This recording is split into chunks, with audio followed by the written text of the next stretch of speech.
If you're working to become more food independent in your life, you don't have to necessarily have tons of space. I even grew produce when I lived in an apartment on my front stoop. And I did it using grow bags like this right here.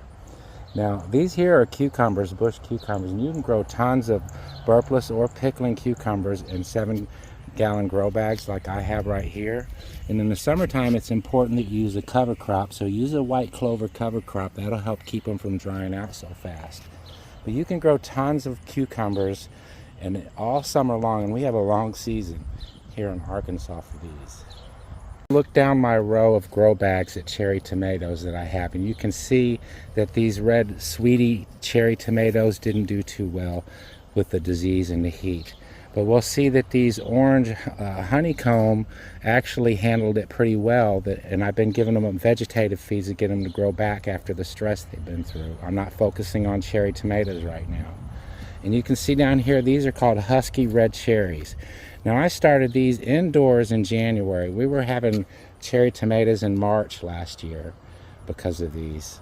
And they're still growing in grow bags out here. And this husky red cherry is like a semi-determinate. It's really a bush tomato, but it just keeps on making. These have been growing forever. And these are cuttings off of tomato plants that came from my garden last season. So I highly recommend, if you're food insecure, to grow these cherry tomatoes, husky red cherry tomatoes, in 7-gallon grow bags. You can grow them on your front porch. These are something good that you can grow in grow bags all year round here. They handle drought conditions a lot better than other things.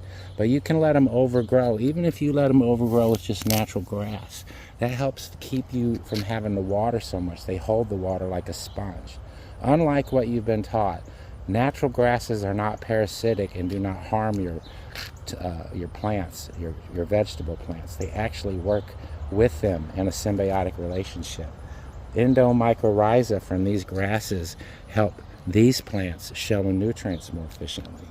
So grow bags for peppers, cherry tomatoes, bush cucumbers, yes. I highly recommend these Violet Day Bordeaux fig trees. These can be grown in containers. I have them in a raised bed, a 4x8 raised bed.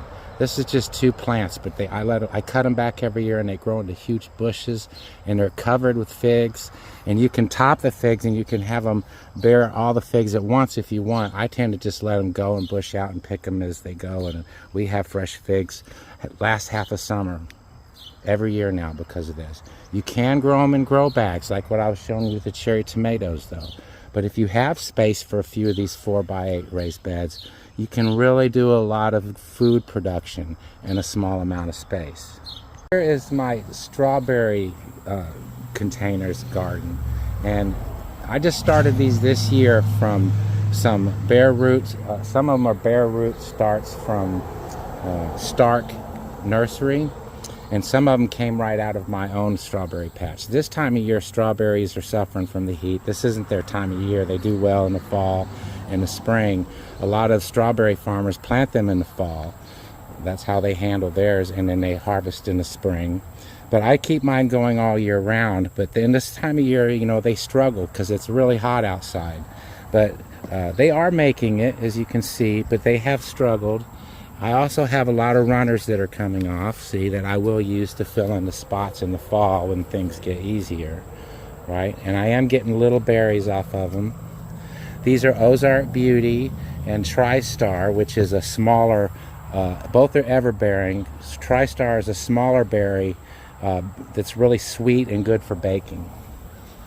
Ozark Beauty is more of a bigger berry that's good just for, you know, snacking on. You can see I have some die-off. I also have some runners that I'm rooting. Runners going everywhere. Some of them are doing better than others. See, plenty of runners. And this, I can get 7 strawberry plants in one of these 5-gallon kitty litter buckets. And I cut out the pockets for them and grow them out the side. And I can stack them if I want to, but I'd have to remove one. See, they're looking pretty good with runners. This is the TriStar. I have plenty of little starts here to use for my empty spots.